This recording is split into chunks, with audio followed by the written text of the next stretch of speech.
Okay, hello everybody. Good morning or good afternoon if you're on the eastern side. Thank you for joining the third webinar of the Reframed Tech Series presented by the Pembina's Buildings and Urban Solutions program. My name is Ghazal Ibrahimi. I am a senior analyst at Pembina and I have the pleasure of moderating this session today. Pembina is a national non-profit clean energy think tank with offices across Canada. I'm here today from Vancouver, the traditional lands of the Coast Salish people, Musqueam, Tsleil-Waututh, and Squamish nations. We work on policy in the areas of renewable energy, clean economy, oil and gas, buildings, and transportation. We would like to thank our funding partners, Natural Resources Canada, Federation of Canadian Municipalities, and CMHC, and the supporting partners, Real Estate Foundation of BC, Sika Foundation, and North Family Foundation. Moving on to today's webinar, I'm joined by my colleagues Stephen Hoy and Betsy Ager, who are helping ensure today's webinar is a success. Stephen is producing this series and leads our communications here at Pembina. Betsy is also a senior analyst in our team, and today she will be helping me facilitate the Q&A session. Here you see today's agenda. I will start by introducing our retrofit project and each of today's speakers. Then we will move into their presentations, followed up by Q&A. Finally, I will leave you with information about an upcoming demonstration project opportunity that we want you to know about.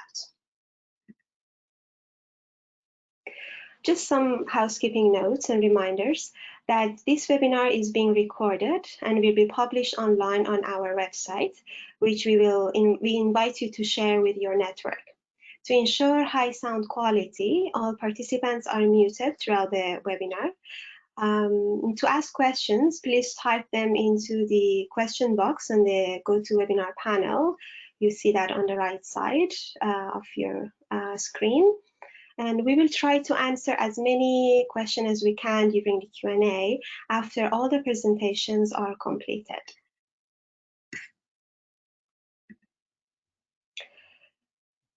Here, I want to introduce our Reframed initiative.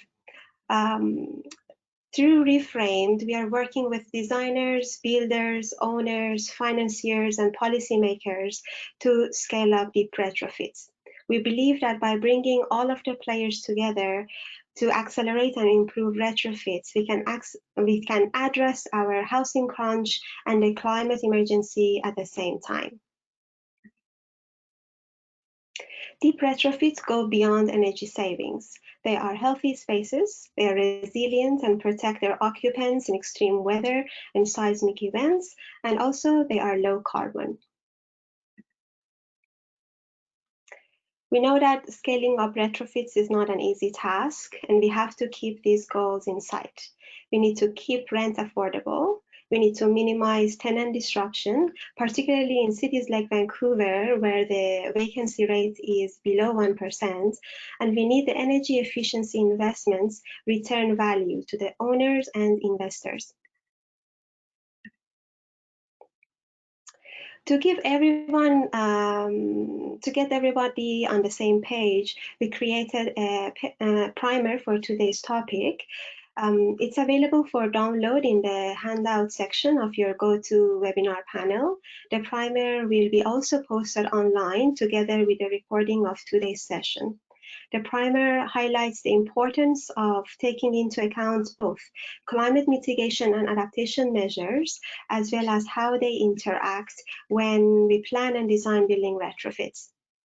It also briefly describes how synergistic low-carbon resilient solutions for building retrofit could look like. We are hoping that this primer kickstarts further discussions among the group. Now moving on to introduce today's speakers, joining us from here West Coast, and also we have a speaker from Ontario. Starting with Ilana Judah, our first speaker. Ilana is an architect with over 20 years of experience. She's currently a graduate student at UBC's Institute for Resources, Environment and Sustainability. She was most recently a principal and director of sustainability at FX Collaborative Architects in New York. Ms. Judah has served on several task forces to address climate mitigation and adaptation in buildings. An industry leader, she has taught at Cornell, Columbia, NYU, and University of Pennsylvania. Her research involves developing an integrated building adaptation and mitigation assessment framework to help policymakers and building professionals identify solutions that simultaneously address climate change adaptation and mitigation for multi-family buildings and their neighborhoods. Thank you for joining us today, Ilana. Our second speaker is Greg Allen, a senior associate with River Court Engineering in Toronto. Greg graduated from UT Engineering Science in 1970 and studied architecture at UBC and UW. Since then, he has worked on advocating, developing, and implementing sustainable solutions for human habitation. He has pioneered climate mitigation, adaptation policies, and technologies for all levels of government, as well as NGOs and institutions. With decades of experience in deep retrofit and resilience design, he promotes holistic solutions that provide novel strategies for energy transition that lower societal costs and reduce vulnerability to the impacts of global warming. It's a pleasure to have you on the panel today, Greg. Our next panelist is Ralph Wells from UBC. As Community Energy Manager for the University of British Columbia, Ralph is responsible for reducing energy consumption and GHG emissions in the residential neighborhoods on the UBC Vancouver campus and is contributing to defining and delivering a regenerative vision for neighborhood development. Ralph has completed a UBC Master of Clean Energy Engineering and holds a Master of Resources and Environmental Management from SFU. A combination of research and work experience have provided Ralph Wells with a strong background in energy management and sustainability practice. Thank you for joining us today, Ralph. And our next speaker is Alex Houghton, the Energy Manager of the Provincial Health Services Authority in BC. Alex is a professional engineer with over 19 years of experience in the sustainable building design field. She specializes in sustainability and change management with a focus on the past 8 years on energy and carbon management within the healthcare sector. She is responsible for securing and strategically spending over $4 million each year in funding to aid the health sector in reducing carbon emission. Alex uses her role as energy manager to champion and advance the practice and implementation of sustainable, resilient, and regenerative design principles. She does so by focusing on the possibilities for creative solutions that achieve a triple top line by applying a collaborative and holistic approach, which she will be talking about today. Thank you for joining us, Alex. With that, I invite our first speaker to the screen. Ilana, over to you.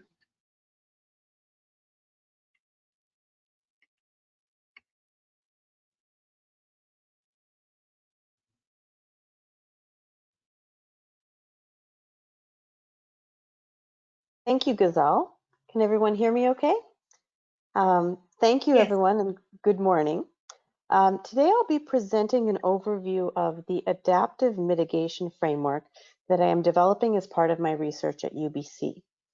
I'd like to first start by thanking our solution-seeking partner, BC Housing, our partner and generous funder, the Pacific Institute for Climate Solutions, and the Social Sciences and Humanities Research Council of Canada, who is also supporting my research. The framework I am developing focuses on urban multifamily housing developments.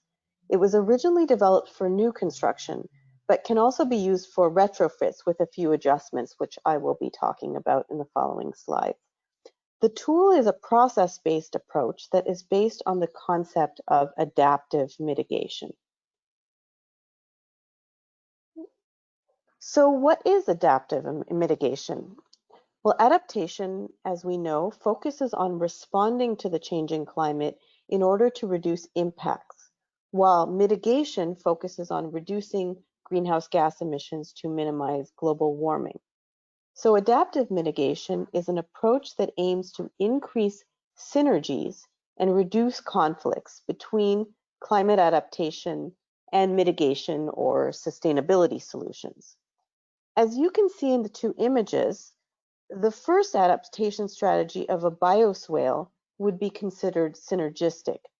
It manages higher levels of stormwater runoff while simultaneously cooling surfaces and ambient air to reduce energy consumption and greenhouse gas emissions, as well as enriching biodiversity. The second image, by contrast, of a seawall creates conflicts. It protects the surrounding area from flooding, but at a cost of high embodied carbon emissions and coastal biodiversity loss. As the IPCC has stated, understanding these interactions is critical to minimizing conflicts and unintended consequences, as well as developing optimal solutions. So my research asks, how can this be carried out in urban multifamily buildings?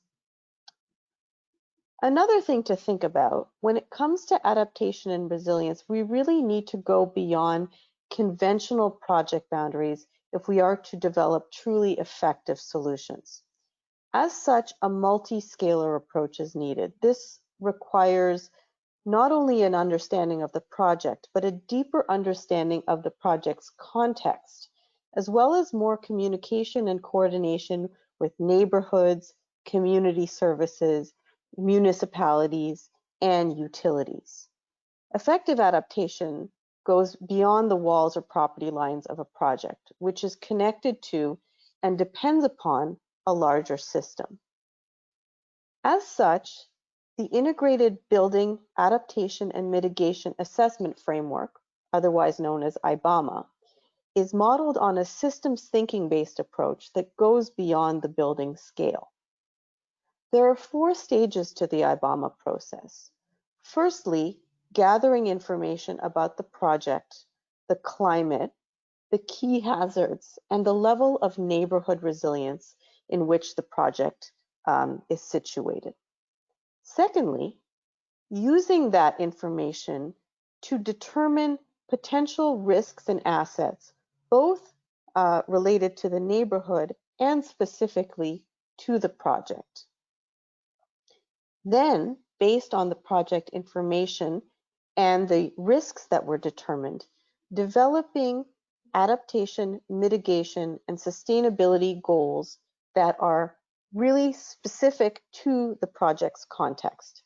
Strategies then will emerge naturally from those goals. And it's important to note here that adaptation and mitigation goals should be developed concurrently to already create a mindset of thinking about synergies and considering conflicts. Next, those strategies that were proposed would be assessed to basically determine the degree of harmonization between mitigation and adaptation, as well as the degree to which they conflict.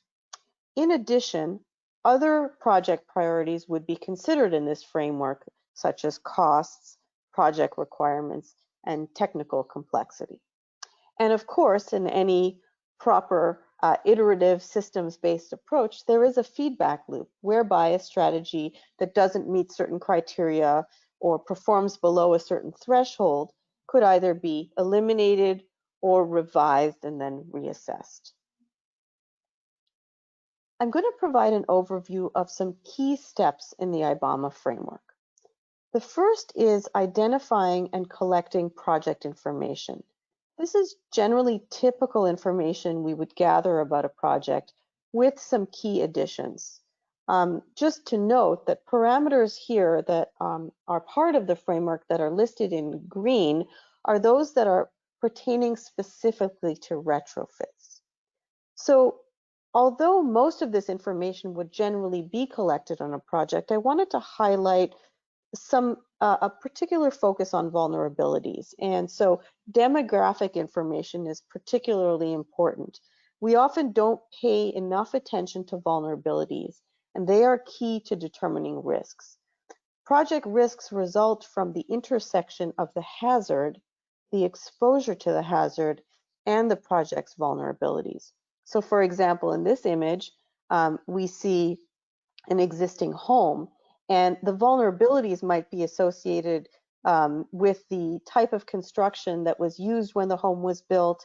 The exposure would be related to where the project is situated. And then of course the hazard relates to the degree of flooding that would occur. So really understanding the convergence of those three factors.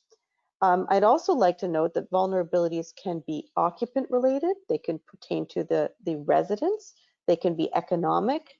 They can be management related, site related, or asset related. Also important in the IBAMA process is determining which climate parameters you are using to design your project. We typically look at using historical data, weather data, and events. But with the changing climate, we need to look at future projections. So the selected climate scenario, meaning which representative concentration pathway or RCP you're looking at, as well as the year you're looking out to, will inform how you assess potential hazards and the degree to which they pose a risk to your project.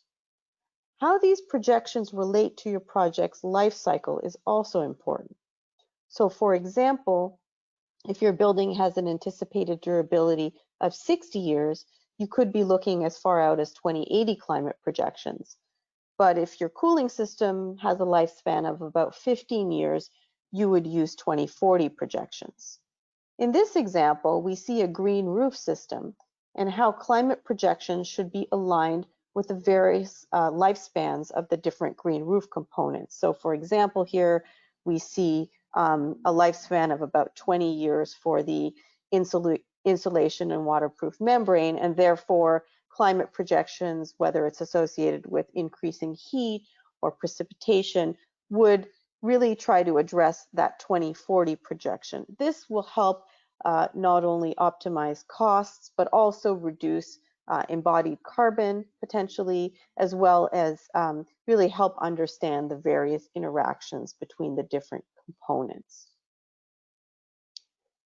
While typically beyond the scope of the building project, a deeper understanding of the neighborhood will help target a project's adaptation efforts and ensure that proposed strategies are more integrated and cost-effective.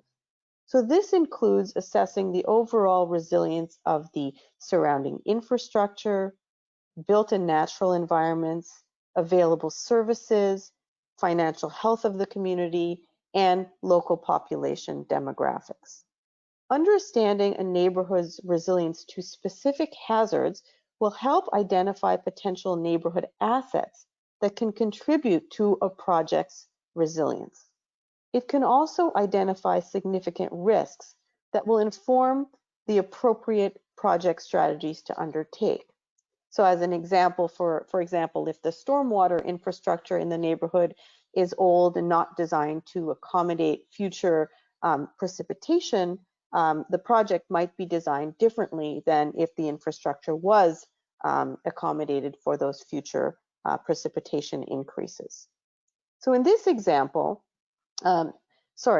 basically once neighborhood risks have been determined, project risks can then be identified based on the neighborhood risks, but also the projected climate hazards and overall project information and vulnerabilities that we talked about from the first section.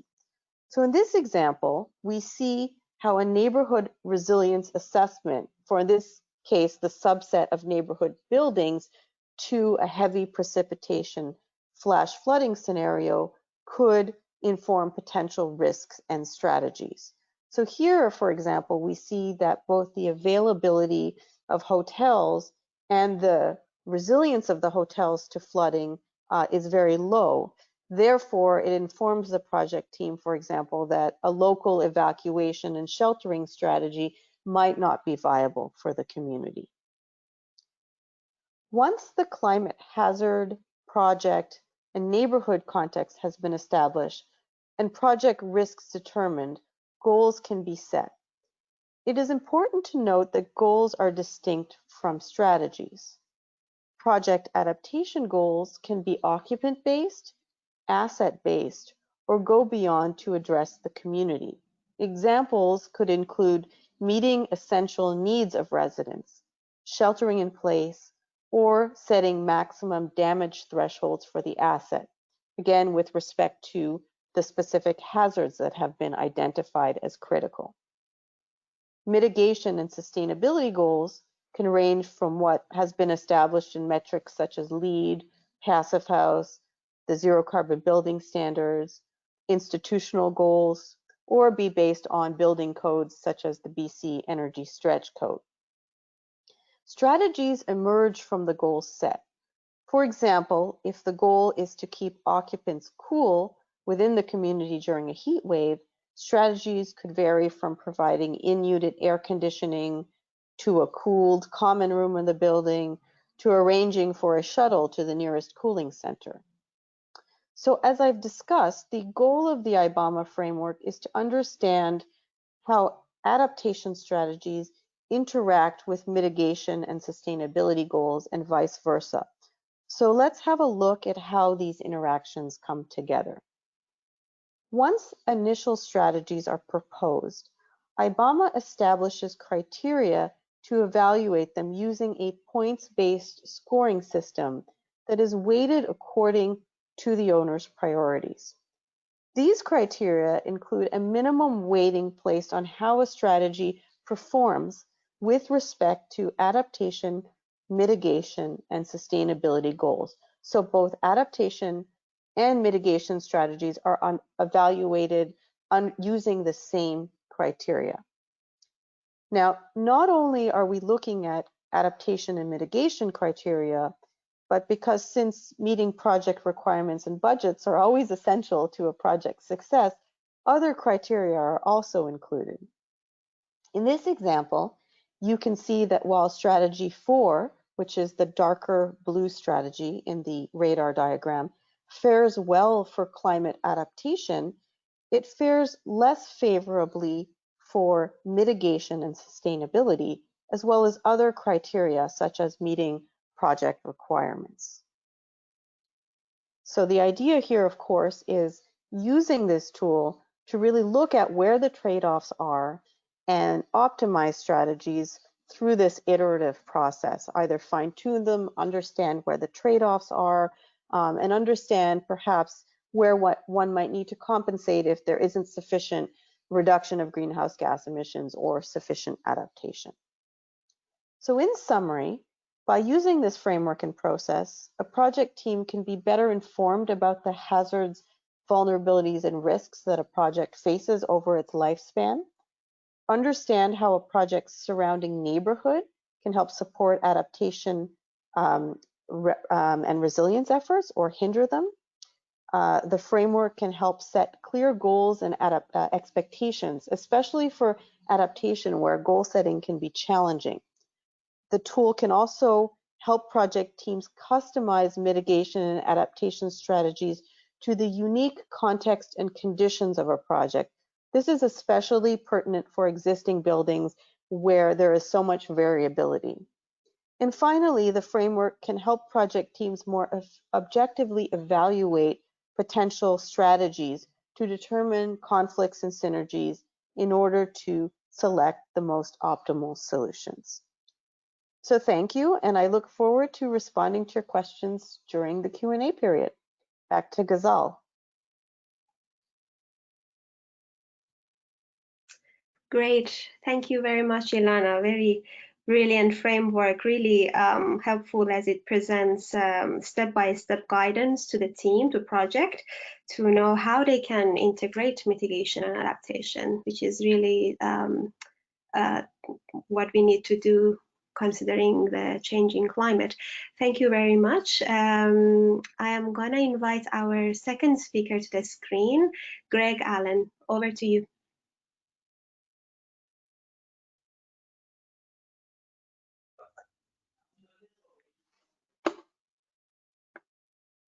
I am online now. Good. Yes.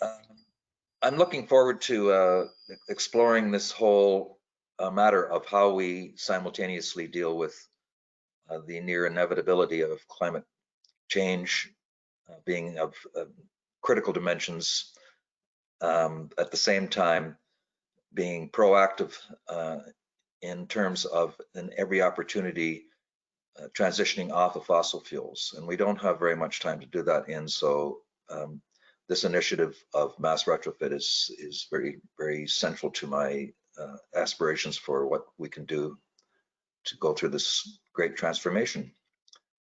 Next. There are many ways that when we undertake a retrofit of a building, that the various elements of vulnerability that people may be experiencing in the future can be addressed that are completely compatible with the manner in which we can transition from fossil fuels and eliminate our greenhouse gas emissions.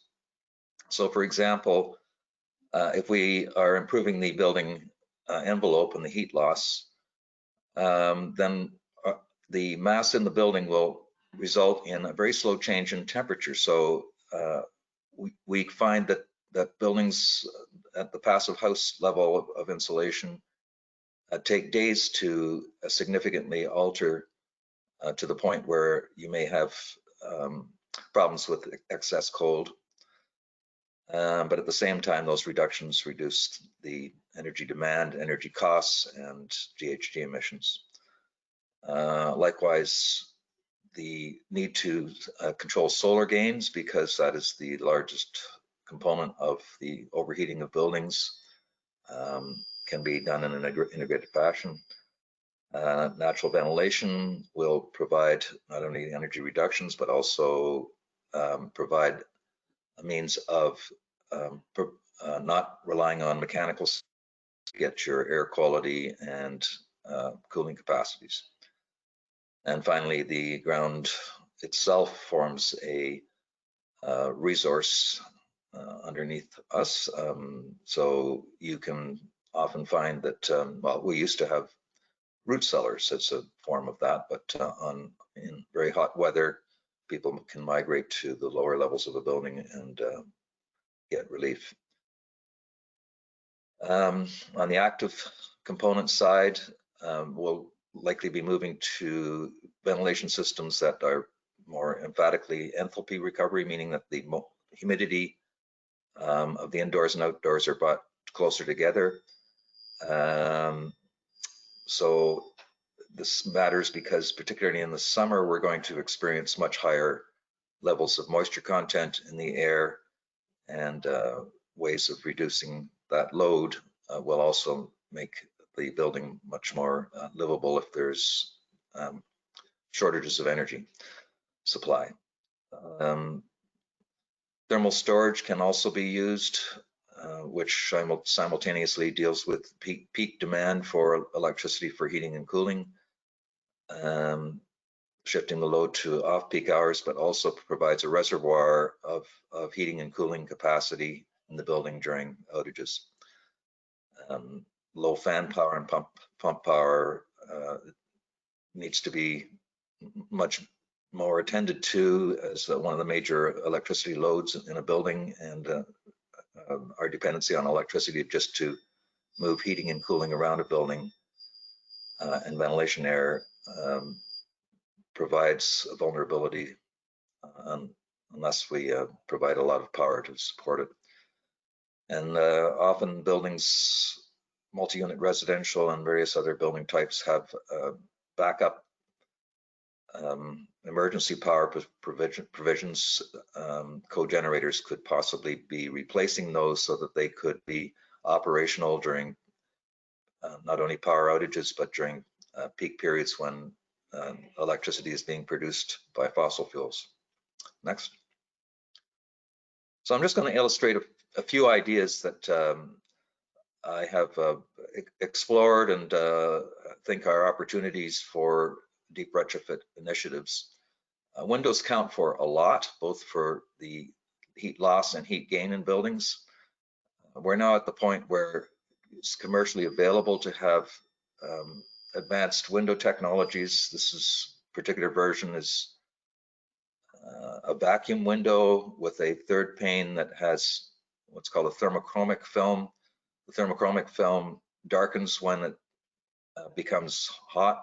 So if the sun's shining on it and it's not cold outside, then it will prevent the heat gain coming in. If it's cold outside, it will allow the light to come through, and so solves both the summer and winter in one product. So that technology alone would make a mammoth improvement in lowering vulnerabilities and at the same time reducing our loads and our costs of operating and capital costs of mechanical equipment to heat and cool buildings. Hot and cold storage is, I think, an emergent technology. We hear a lot about batteries, but I think that it's more important that we handle the summer-winter peaks because that's when we end up firing up gas plants to support that peak, and also as we transition off of fossil fuels for heating, we're going to have much higher demand for electricity, particularly in the coldest days of the year, at which point we would like to be able to shift that load off of those peaks because our transmission distribution systems would require a massive increase in capital to meet those new loads. Next. So electricity resilience refers to basically power outages, which are becoming more frequent, and I've experienced enough in my life to know that they can be quite disruptive to everyone's life and sometimes lethal. Our grid is very vulnerable to weather extremes and flooding. Toronto had a huge ice storm that not too long ago, heat waves, etc. So the things that you might do for reducing electricity demand, thereby lowering the greenhouse gases associated with it, would include efficient lighting and appliances. So when we're looking at a building envelope alone, we have to recognize that the plug load and equipment loads in buildings are also significant loads. And they may be able to be piggybacked because a lot of the appliances are out of date, or LEDs would typically replace inefficient lighting. Being able to schedule the usage that is proportional to the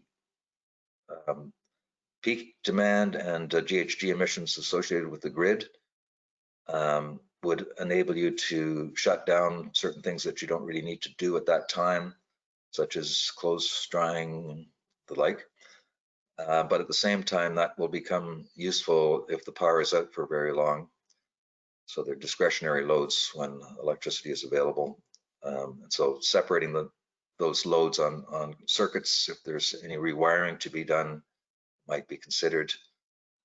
And finally, if a building is being serviced with overhead wires, and we're looking at probably more of a neighborhood scale for it, we should be burying those wires because they're vulnerable to wind and other disruptions. So on the active side, we're seeing a lot more renewables on the site level. Distributed wind and solar resources are an answer not only to lowering the cost of electricity and eliminating GHG emissions, but also dealing with the local distribution systems and the challenges of the new loads that are going to be part of transitioning transportation and thermal loads to electricity. Battery storage, it's fairly obvious. It again is able to shift the loads, actually export electricity at times and import electricity at the building level, depending on the status of the grid. and at the same time that storage is available if the power is out for an extended period.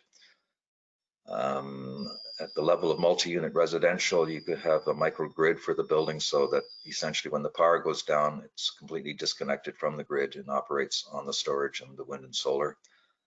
And it provides backup power supply, but there might be other backup power supplies that could further enhance the means by which we eliminate GHG from the grid while gaining more resilience to when the power goes out. Next. Just a smattering of things. We often hear that, oh, we have all the technologies available, which is kind of true, but there's so much more that can be done and so much more that people are developing that we should be looking for spectacularly better outcomes. I just give one example of an appliance. You may all be familiar with induction cooktops. You can purchase in Chinatown vacuum insulated cookers so that you bring it to a boil and it stays simmering for an hour. Well, you can do that in combination with an induction cooktop and reduce your cooking loads by at least 50% just by the cookware you buy. We're now at the point where electric charging stations are becoming normalized and are able to now interact with the grid on the smart grid architecture to provide power back in when the grid needs it and to extract when there's low GHG emissions and available power to be had. And I'm just illustrating on the right-hand side a combination of photovoltaics and wind. In this case, the wind is called a bridge blade that uses the roof form to accelerate wind over it. The combination of wind and solar are mutually beneficial because usually one occurs when the other one doesn't seasonally, and you get a much better year-round performance. Next. So I want to get into water resilience because although we think that our water systems are secure, in fact, I was shocked to find out some years back that there is no emergency power on the waterworks in Toronto, and I suspect in most municipalities. So if the power goes down, you have water in reservoirs, but once the reservoirs are emptied, you have no water, which means you won't be able to fight fires, sanitation, drinking water. It's a critical resource, and I brought this up with regard to hospitals. Hospitals should be able to operate on an independent water system if the municipal water system goes down. So we want to be conserving with the water resources. So there's ever improving water efficiency measures such as microflush toilets, but also we have plenty of quality starting point water for every building in the form of precipitation. And of course, much of the world uses cisterns to act as their water source. We could certainly be building those into critical facilities that would need it, but even beyond resilience, it provides a much higher level of benefit, just even as far as energy, because there's a fair amount of energy that goes into the pumping and treatment of our drinking water systems. And also, we need to be thinking about, in a deep retrofit, what we can do to mitigate flood conditions, which will no doubt be a continuing increase of problems created. So you could, for example, by piggybacking the insulating of an exterior foundation wall with measures to divert water and using a sump pump to protect the building from floods. So on the active side, these would consist of secondary pump for distributing water in the case of a water outage, filtration ultraviolet so that you could use it for potable water usage. The plumbing could be configured so that much of the water usage in a building is served by the rainwater. And you would want your sumps to be powered with your backup power provisions, because otherwise they serve no purpose if there's both electricity and water outage, or electricity and stormwater events. Next. So just to provide some more concrete examples, the urine separating toilet, which is I'm going to mention later on, an important issue that we have to look at in terms of nutrient recovery, but it's an ultra low water facility. In fact, we need no water for the urine part of waste. The rainwater systems are now available. I've done a number of buildings with rainwater treatment. The quality is superb, and so can be built into the design of a retrofit from the roof on down into storage. And the image on the right is just an illustration of how your insulation and waterproofing can be done at the same time. Next. So finally, and often we miss this, which I think is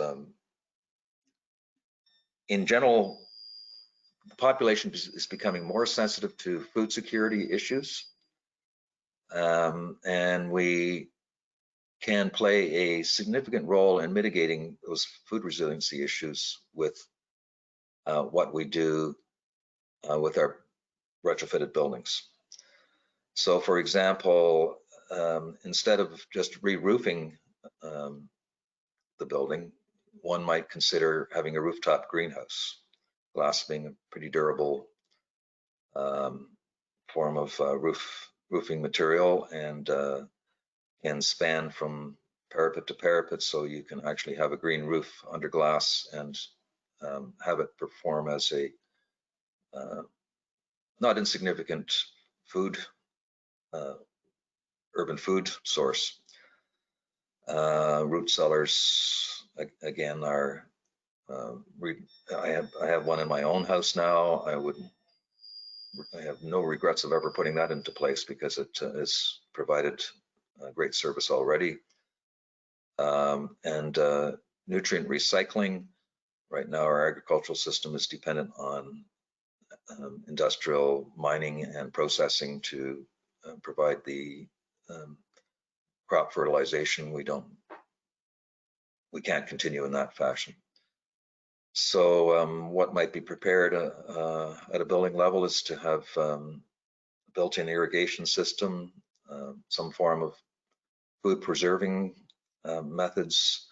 And the last item, biochar. I don't know whether people are all aware of biochar now, but it may be the best means that we have of creating a way of taking CO2 out of the atmosphere and making beneficial usage out of it, because the biochar is able to soak up nutrients and hold water as a soil amendment to improve soil production.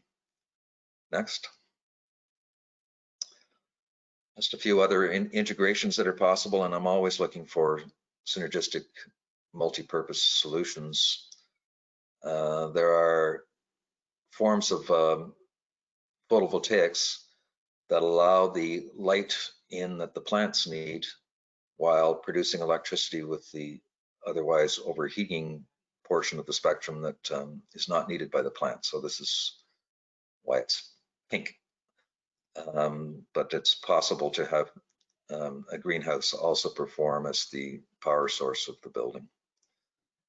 And the image on the right is a camping version of more sophisticated technology, but it's just to show how simple the technology can be. As a backup generator, you could have a biomass or a biodiesel energy source. This particular version is a wood-fired camping stove that has a pot on the top that produces your hot water, but on the underside of the pot is a thermionic generator, so it produces power whenever you're preparing your meal or wash up. This could be a technology that would be appropriate for those emergency power conditions where you need to have a security of electricity supply. Next. So I just wanted to leave an image of what a retrofitted building might look like with a combination of all of those features. I think that I've tried to convey the possibility of having many services performed in the transformation of our built environment that will build resilience and eliminate greenhouse gas emissions. And with that, I hope I've left some thoughts for everyone. Thank you. Wonderful. Thank you, Greg. I really appreciate that you clearly described what are various aspects of resiliency, thermal, electricity, water, and food, and also showing us some examples of active and passive measures for each of those areas. Really helpful. Thank you very much for that. I'm gonna invite our third speaker now. Ralph, over to you. Thank you, Giselle. Can you just confirm that you can hear me and see my presentation? Yes, all good. Okay, awesome. Hi, everyone. Great to be able to join you today. What I'm going to be talking about is basically a fairly narrow case study, an energy modeling case study that we undertook to look at future potential for future overheating in multifamily buildings in the Metro Vancouver region. And we did that. We commissioned a study with RDH Building Sciences, and I'll be sharing the results of that report, which we've just released, by the way, when I'll provide a link at the end of this talk. Just briefly, I want to quickly answer the question, why UBC? Why are we looking at multifamily? Well, I'm sure many folks are aware we are building a little city up here on our Point Grey campus, and we want to better understand the resiliency and specifically around thermal comfort in the summer for our buildings going forward. And in my talk today, I really want to focus on essentially three questions. First, just the basic question about, well, what are the climate warming trends for the Metro Vancouver region, and specifically, what are the implications around buildings? So I'm going to briefly speak to that. And then using a methodology we developed, we want to secondly ask the question, so are existing multifamily buildings in Metro Vancouver, are they prepared for future climate, specifically around thermal comfort and overheating? And finally, we asked the question, I'll be addressing the question, so what are effective and energy efficient retrofit strategies to make sure we can provide thermal comfort in multifamily buildings? And finally, I'll wrap up with a few conclusions and some resources. Okay, so the first question, I want to briefly discuss a figure that I think probably is quite familiar to everybody. Essentially, warming trends that have been developed by the IPCC under different scenarios, and essentially three scenarios going forward. One is essentially a status quo scenario, and by status quo, I actually mean sort of reflecting the kind of current actual measures that countries are implementing right now, as opposed to the aspirations in some of our plans, that could lead to 4 or 5 degree average temperature increase globally by the end of the century, to an alternative where we achieve a very aspirational 1.5 degree increase by the turn of the century, which is now what the IPCC is trying to tell us with some urgency, that we should be trying to achieve that goal to try to avoid some stratigraphic outcomes, but that requires also some extraordinary mitigation measures to lead to essentially zero emissions by 2050. What I want to point out with this figure is this represents trends for British Columbia. So there's a couple of little differences from the global trends, and this was prepared by the Pacific Climate Impacts Consortium that's housed at UVic.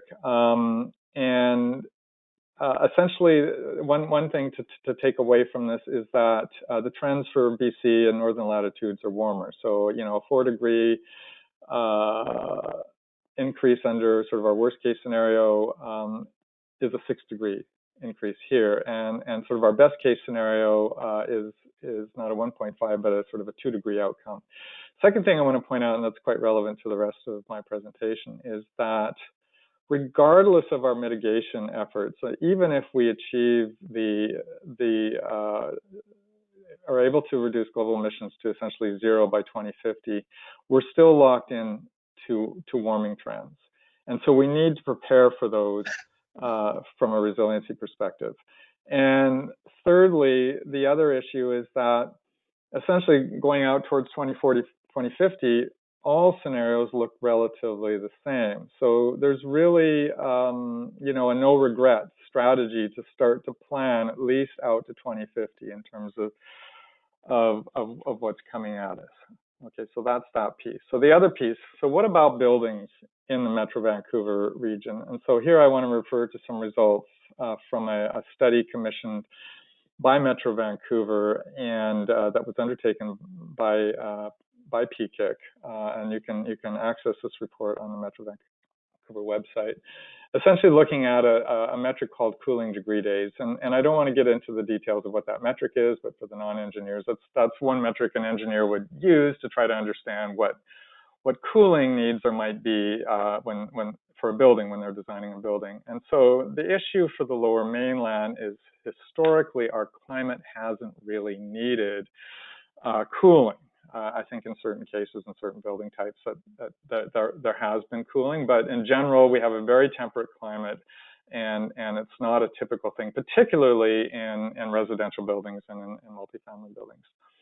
Looking forward, that is going to change. In fact, it's changing now, and the change is going to increase into the future. And here's a snapshot for the 2050s, and I just want to make the more qualitative point is that, yeah, change is coming for sure. We're going to need cooling strategies for our buildings. Finally, I want to point out briefly that the way we design buildings is part of the engineering process is we design towards weather parameters. Where do those weather parameters come from? They come from averages of past climate. So currently, whether it's code or standards or just best practices for design, here's the second red circle. We're looking the past. They typically look, over the past 20, 30 years, and come up with weather parameters for design. The problem with that should be obvious. That's helping us design buildings that are resilient for past climate, but not for future climate. So I want to briefly note that what allowed us to undertake the study that I'm going to share with you was work that was done here at UBC by a student of mine, Malin X, with a lot of support from Pacific Climate Impacts Consortium, and specifically Trevor Murdoch. Malin undertook a student project. She was a master's student here at the time. She now works for RDH Building Sciences, by the way. And what she did was and with trying not to get into the details very much, for building modeling and the kind of modeling we did in our project, you use a weather file. to understand temperature and heating and cooling needs of buildings. The problem is we don't have future weather files. So what Melinda did is she took IPCC projections, downscaled and made finer resolution for British Columbia, and converted them into a format that would allow us to do building modeling. And part of that meant going from daily temperatures to hourly temperatures. And so once we had that tool, we were able to go forward and undertake our study. And I just want to acknowledge the study did have many partners. BC Hydro provided a significant amount of funding, as did the province of BC and some cities. And as well, we had a lot of technical support from PKIC. So let's jump into the results.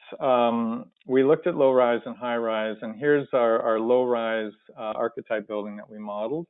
So what this figure is showing, and both archetypes have no air conditioning or mechanical cooling, and particularly in low-rise, that is the typical design from the past.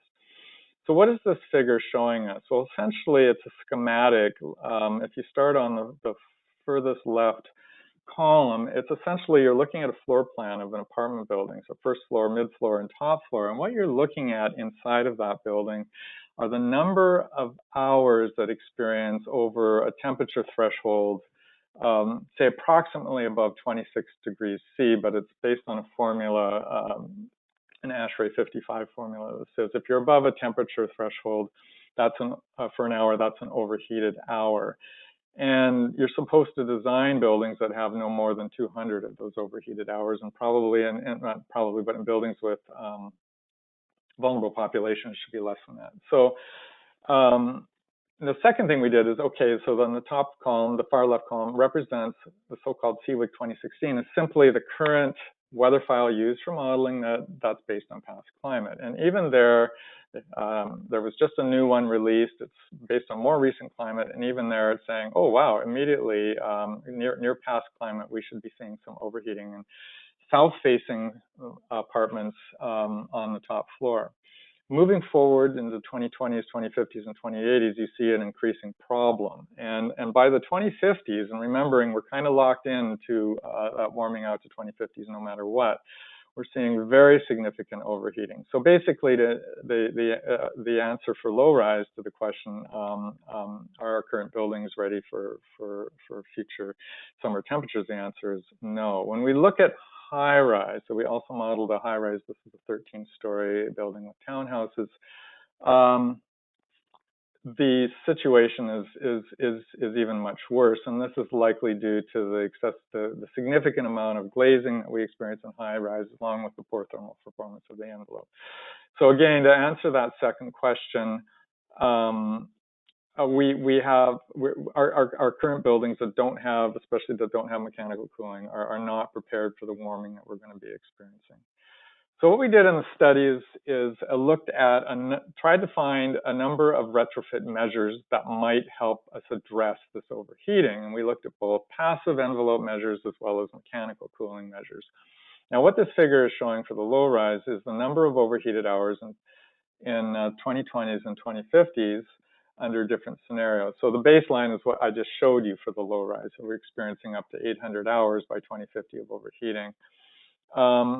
So we discovered just by looking at windows, we could really like have that number. So in this case, better thermal performance and also specifically reducing the solar heat gain coefficient of glass. And that's really important because right now, given that we've really been focusing on energy efficiency for the future, for winter time, we actually like solar heat gain. But I think what we learned is there's essentially a zero cost measure to say, be careful about how much solar heat gain in your glass. But glass alone isn't going to do it. And I think what we found is if you add shading, if you do a glazing upgrade and add shading, in this case operable shading, we can just squeak under that 200-hour threshold. We also found that if you just work on your envelope, your wall performance upgrades along with solar heat gain, that's better than just windows, but it doesn't really get you there. So again, windows, walls plus shading, now you have a little bit of buffer. And finally, that we explored some different air conditioning mechanical cooling options from full mechanical air conditioning essentially to other options where you introduce some cooling to the ventilation system, and both worked. So now I want to move on to the high rise, and actually just to conclude for the low rise, we did find that it's potentially possible to achieve sort of summer thermal comfort targets with just passive envelope measures. I think the thing I want to point out with high rises is that is simply not the case. We could not really find, well, all in windows, walls, shading, I should say, we kind of just barely get there. So I shouldn't say we can't, but it doesn't really leave much margin for error. And so in the case of high rise, it does speak more towards adding the need to, in the long run, to be adding mechanical cooling to buildings at existing high rises that don't have that in the Metro Vancouver region. So if I want to finish off by showing you a couple of results for that we had for our project for new buildings, only to make a couple of points around energy efficiency and resilience.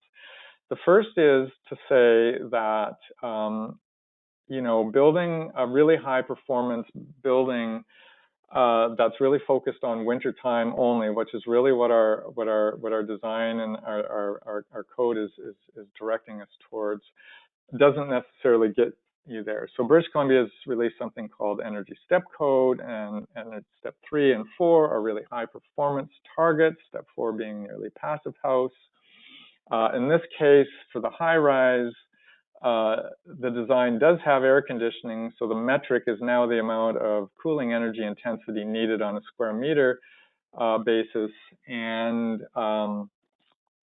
what I wanted to basically show here is that when we move into the future, there's a significant amount of increased energy consumption. That shouldn't be really a surprise. Our current energy efficiency codes don't really address that. The other thing, though, is when we added passive measures to each of these designs, we saw performance increases. That's great. The key takeaway, though, is that the effectiveness of those passive designs for summer thermal comfort were more effective on the Step 4 building, which is near passive house.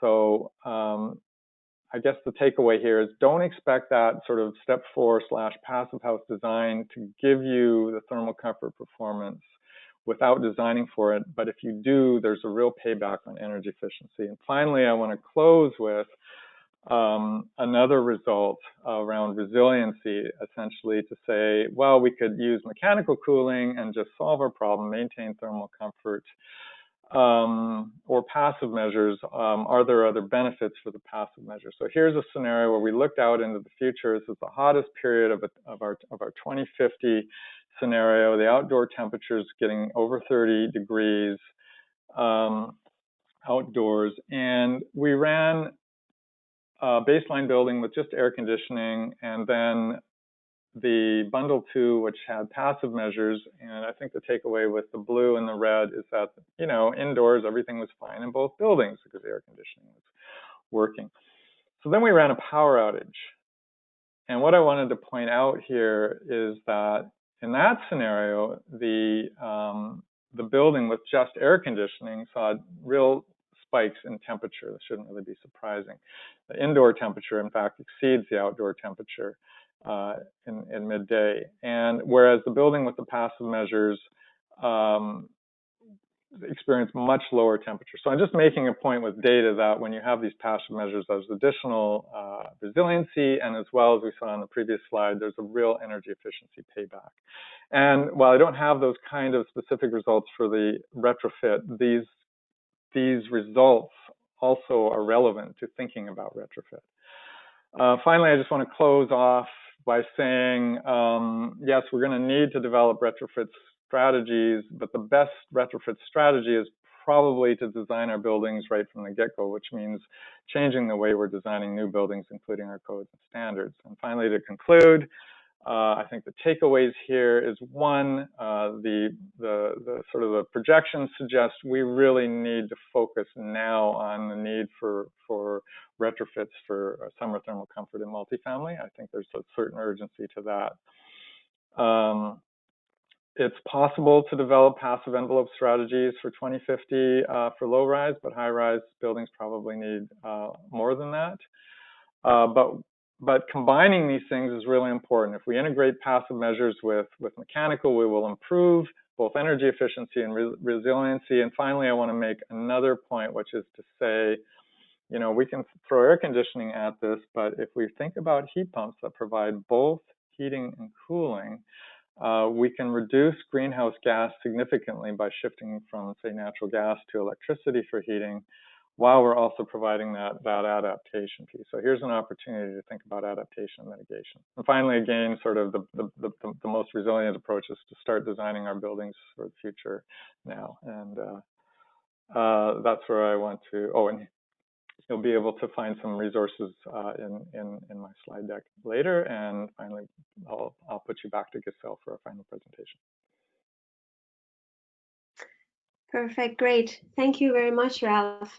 It's really great to see the results of this comprehensive modeling exercise that was conducted to really picture what is it that we are expecting to face in our existing building stock, considering the changing climate, and also very helpful to see some examples of the adaptation measures that can be adopted basically to mitigate those risks. Thank you very much for your presentation. I am going to invite our fourth speaker, Alex, to the screen. Alex, this is yours. Great, can you hear me? Yes. And you can see my screen? Yeah, all good. Excellent, great. So yes, very glad to be a part of this series with so many great presenters, and thanks everyone for organizing. So as I mentioned earlier, I'll be focusing briefly on the question of, how does change happen? Greg made mention of the fact that we're facing a great transformation. So when we consider how does change happen, let's first ask ourselves, what type of change are we looking for? And I think it's fairly easy to conclude that what we're targeting is transformational change. And this summary of some research here highlights some of the differences between other types of change. For example, transformational change, the process itself must emerge as we go, as opposed to having a predefined linear process. Another aspect is that transformational change must impact people at the level of mindset and culture. So said differently, that the change process will and must transform those who participate in it.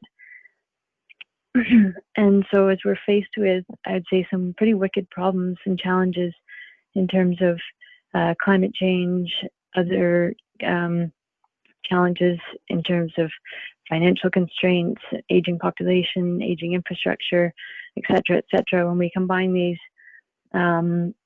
we really perhaps need to slow down and take stock, not only of the magnitude of the challenges, but to take time to slow down and reflect so that we can stop ourselves from doing what we always do, because we clearly need to do things a bit differently.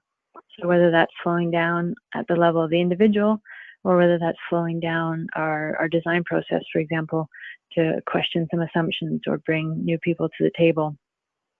So I would argue that paradoxically, if we were to slow ourselves down a bit, we could actually accelerate our evolution, accelerate our ability to change and transform in the face of these challenges.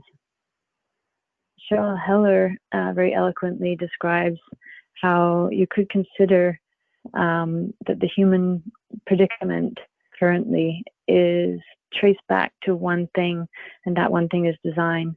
The way we've designed our buildings, our communities, our cities, our products, and even our lives, you could argue is sort of the root cause. And she and others have also posited that if design got us into this mess, then perhaps design can also get us out of this mess. And I would tend to agree, at least partially. And so if design is part of the solution, then it necessarily must be a different approach to design. So I'm calling that here Design 2.0. And I don't think there's any one, approach that trumps all others. I think ideally we want to leverage many different proven and well-established approaches that are out there, including those named on the screen. and adding to that frameworks like Ileana's that she presented, which change the way we think and make our thinking perhaps more robust. And so if we could simplistically think of the outcomes of design as being a product of the people who participate and the process they go through, then a transformed approach would need to bring new people to the table, especially underrepresented voices and perspectives, and would likely need new and different people and skills at the table earlier. And in terms of the process, I'd argue that we would want it to be more front-loaded, more integrated, more iterative, more collaborative, more co-creative. However, those are all easier said than done. I would argue that we've known for quite some time why we need to change, what we need to change, and sometimes in general terms, and in other cases in very specific terms. And we may know who needs to be at the table to make those decisions and implement those changes. And yet it seems like we've had those answers for decades, and yet really struggled to see a lot of these solutions come to bear at the scale that and the range that many of us would hope. I had the pleasure of starting my career working with Greg almost 20 years ago, and it seems to me that not that much has changed in terms of the solutions. So I keep coming back to how is it that we can change our approach to get different outcomes.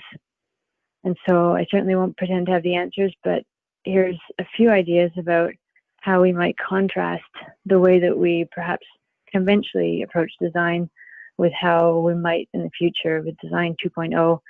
And these are some ideas informed by studying regenerative development in the past couple of years. And I'll try and just illustrate some of these through a fairly simple and fairly humble little project example told as a story in the hopes that it's more digestible. So some of those ideas are that we would be realizing potential versus just problem solving, that the change is transformational both in the process and the outcomes. Like Ileana pointed to, that we need to go beyond the project boundary and consider the different scales that our project is nested in. While there may be many solutions that are widely known, their implementation must be born out of the uniqueness of the particulars of the place and the people, and that the time scale needs to be conceived as a dynamic evolution, both in terms of seeing the building as dynamic. Greg was pointing to the need for thermal storage and energy storage, and Ralph gave some great examples of how if we fast forward in time and think about the building in the future, that would change the way we design it today. So really taking a more dynamic rather than static time scale in our minds. So the simple project that I'll try and use to illustrate a few of these points is centered around a long-term care facility. So essentially housing for seniors. It's a building that's in my portfolio in terms of energy management. And a new executive director joined the organization, executive director for facilities, and he saw that residents had been experiencing overheating in recent years. So he made a commitment to add cooling. And so the problem seemed simple. Okay, there's overheating, so we add cooling. We said, okay, well, hang on a sec. Can we pause? Can we expand the scope of the study a little bit? Can we look for synergistic opportunities for waste heat recovery? And so what would have been a fairly simple linear process of evaluate several cooling options, choose the best, likely the cheapest, and proceed. Instead, we were able to convince the decision makers to pause a moment and let us take a bit of a different path. And so we invited a number of stakeholders to a fairly informal brainstorming session. And we had some of the usual suspects in terms of mechanical designer, but we also brought some folks who are not always invited to the table early on, including a contractor, equipment supplier, facilities maintenance operations staff, energy modeling folks, etc. Unfortunately, we weren't able to get actual users at the table for that discussion, but nevertheless, we did come up with some good ideas. So while the default approach would have been to simply add a new and distinct cooling system that didn't exist before, as we usually have our heating and cooling systems quite separate in buildings, and that would have likely just been a DX or direct expansion cooling system with likely no heat recovery taken advantage of.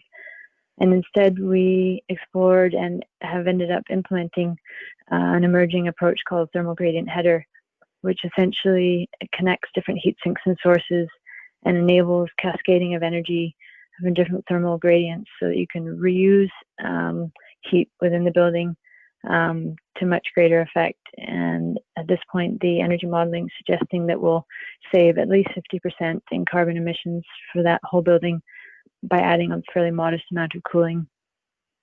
And the project, which is in the order of about $850,000, has received a capital incentive letter from Fortis for $313,000.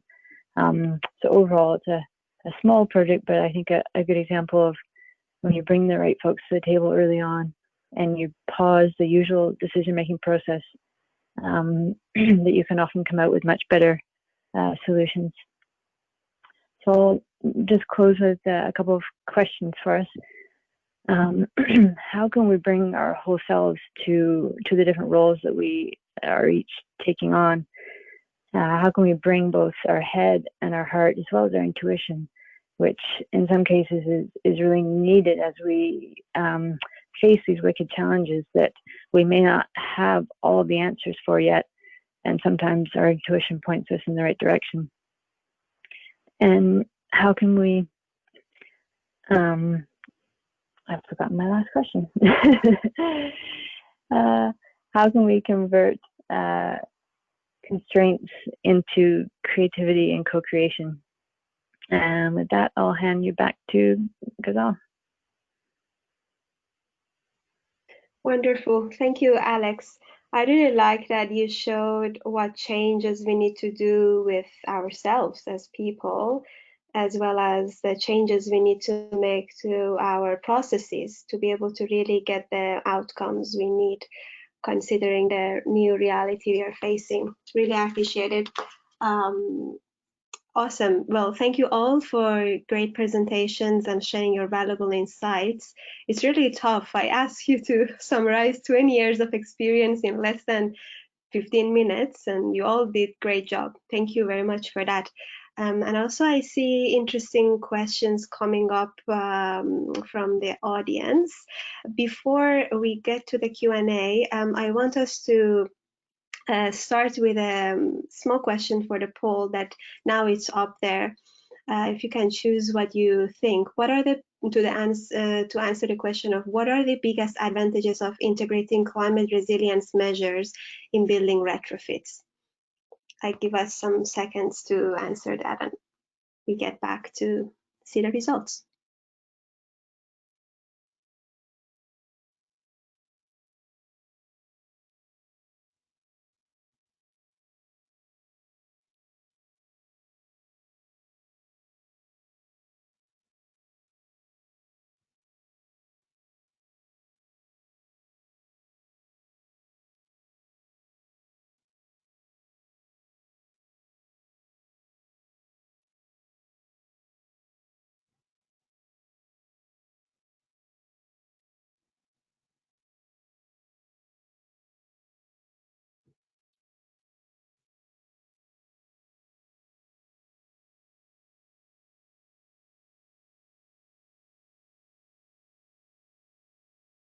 Great.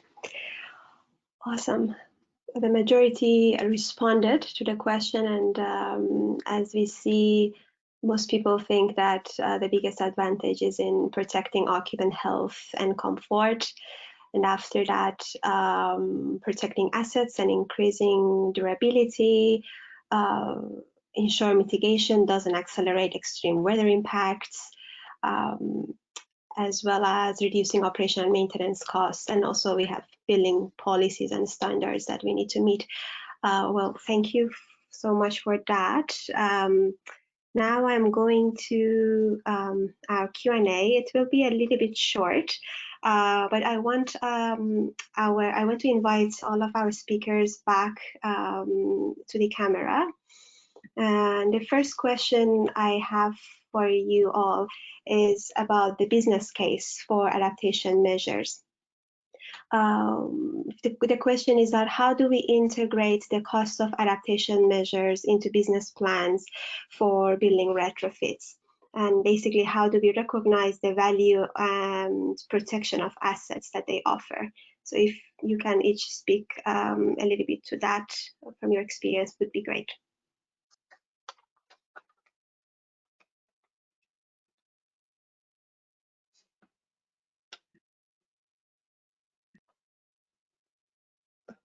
And I'll go once.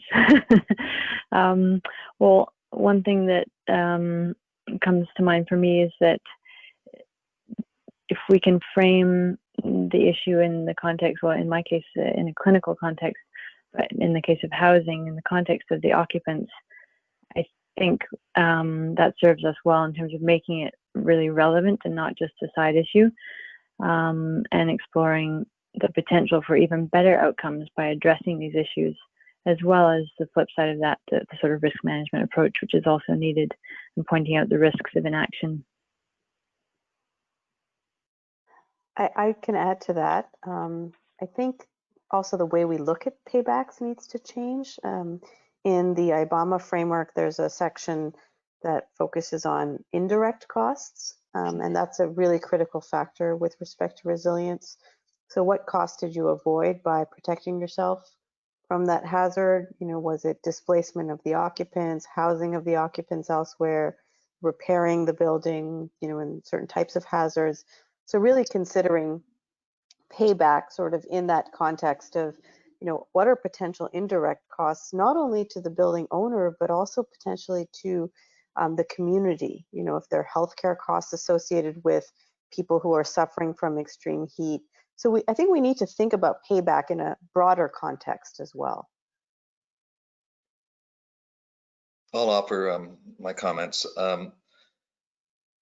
Typically, we've been doing piecemeal evaluation, solving one problem and looking at the best life cycle cost implications of those things.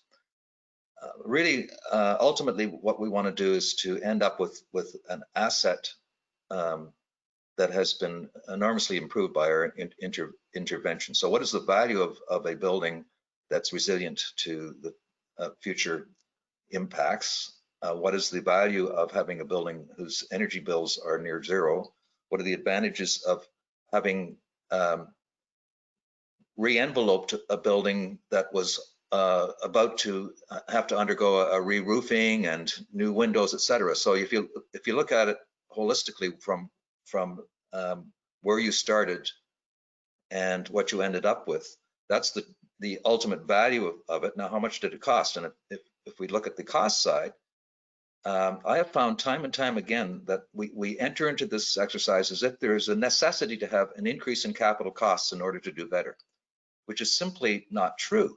It builds in a prejudice that prevents us from seeing solutions that are multi-beneficial, synergistic, and end up resulting in a net reduction in both capital cost and operating cost. Okay, I'll jump in just with, again, sort of taking some specific examples from our case study. First, and I don't mean to be glib, but the cheapest retrofit is the one you don't need to do.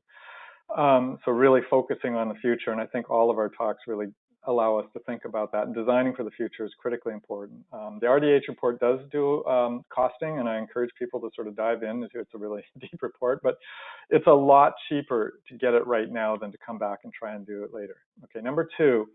When we do envelope retrofits in multifamily buildings, that does not happen very often.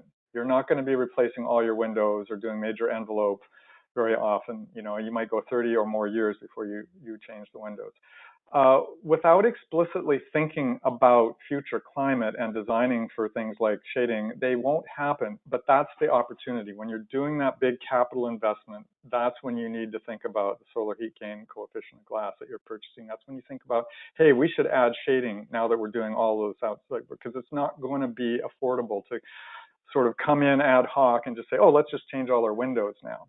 The third point, and I think building owners are going to need support. It's not fair for them to say, you guys should just go figure this out. It may need incentives. It may need ultimately retrofit code kind of level of things to get people focused on what needs to happen at those times. The last thing to point out is that right now, while there's this huge potential opportunity of moving towards heat pumps for heating and cooling and doing mitigation and adaptation, the dollars don't add up. It's just cheaper to add air conditioning than heat pumps. And I've seen studies and numbers. And so that's where we really need, I think, from incentives and ultimately sort of, again, moving towards code and market transformation is required. Sorry, last thing, I know we want to wrap, but the market transformation, right now, our market isn't focused on providing things like external shading. And so we have a project I'm aware of right here. For a new project, they're putting it in. They had two choices: sourced from Europe that doesn't currently meet codes or standards in BC, and that's expensive and challenging to get, or custom built, right? So using the examples of high performing windows, 10, 15 years ago, they were kind of bespoke, super expensive, rare.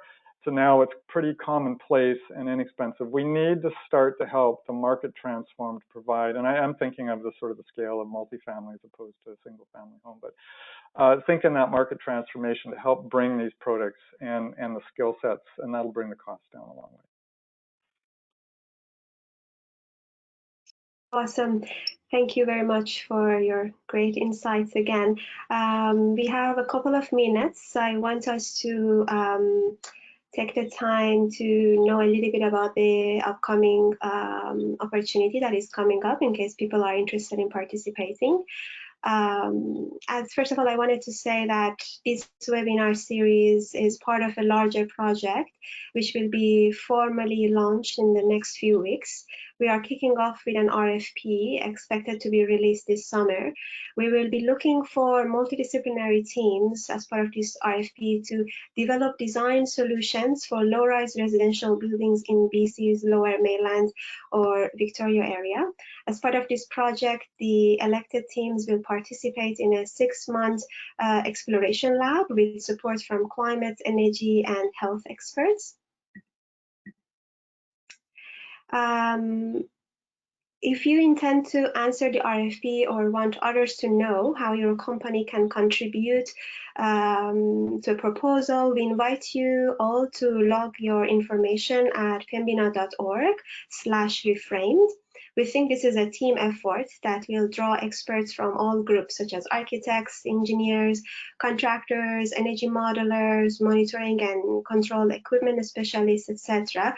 So the information you log into the Reframed page will be published online to help industry discover the amazing innovations and ideas that are out there that we may have not heard about them before.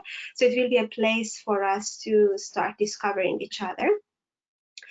And you may have heard, you may have gathered already from today's discussion, and also if you have attended the previous two webinars we had, that as part of this Reframed Tech Series was presented to you, we are looking for solutions that integrate technologies such as prefabricated exterior wall and roof panels, storage solutions, adaptation measures, seismic upgrades, and others that you can see on this slide.